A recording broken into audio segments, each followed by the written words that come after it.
قابل احترام معزز سامعین اور میری دینی و اسلامی ماں اور بہنوں، آج کی اس مجلس میں رسول اللہ صلی اللہ علیہ وسلم کے جوانی کے کچھ حالات کا تذکرہ کرنا ہے۔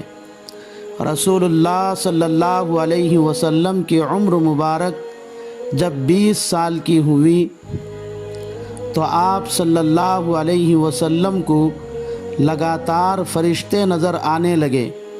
ایک دن آپ صلی اللہ علیہ وسلم نے اپنے چچا حضرت ابو طالب سے کہا کہ مجھے اکثر کچھ لوگ نظر آتے ہیں اور وہ مجھے دیکھ کر آپس میں یہ کہتے ہیں کہ ہو نہ ہو یہی آخری نبی ہیں۔ البتہ ابھی نبوت کا وقت نہیں آیا ہے۔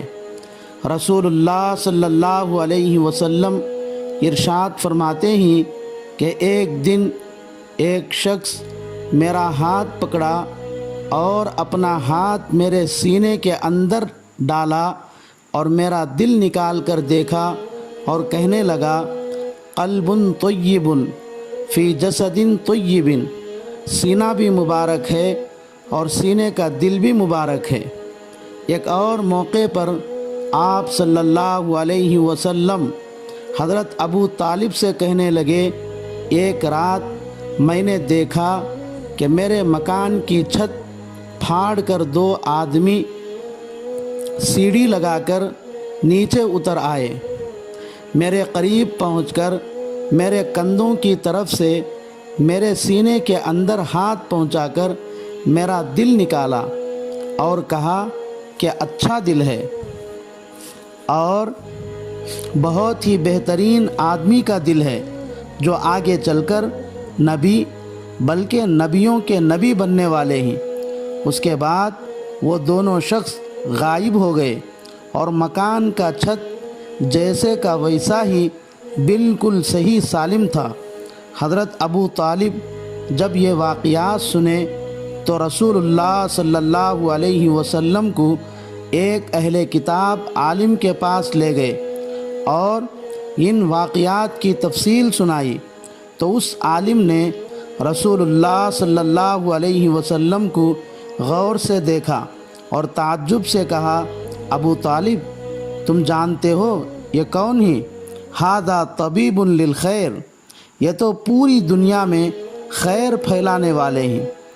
جو ان کو نظر آتے ہیں وہ شیطان نہیں بلکہ فرشتے ہیں جو ان کے دل میں نبوت کی صلاحیت کا معائنہ کرنے آتے رہتے ہیں۔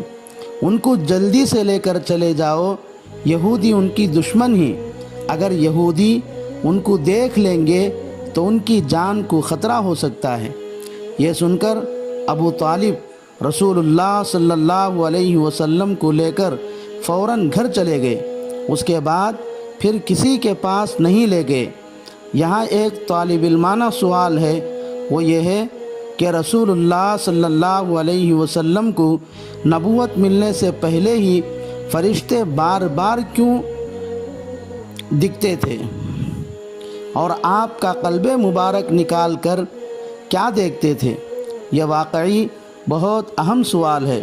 اس سوال کا جواب سمجھنا بھی ضروری ہے۔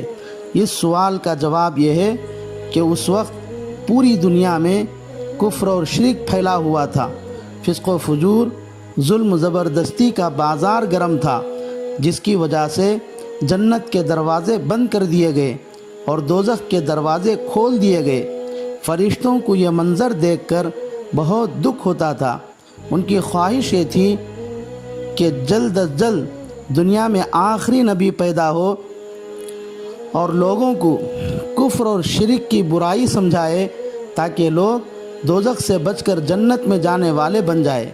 اور ان فرشتوں کو یہ معلوم ہو گیا تھا کہ مکہ میں آخری نبی بننے والے محمد پیدا ہو چکے ہیں، لیکن ابھی نبوت نہیں ملی ہے، کیونکہ اللہ کا قانون یہ ہے کہ جب دنیا میں کسی کو نبی بنانا ہے تو اس کے پیدا ہوتے ہی نبی نہیں بناتے، نبوت عطا نہیں کرتے، بلکہ جب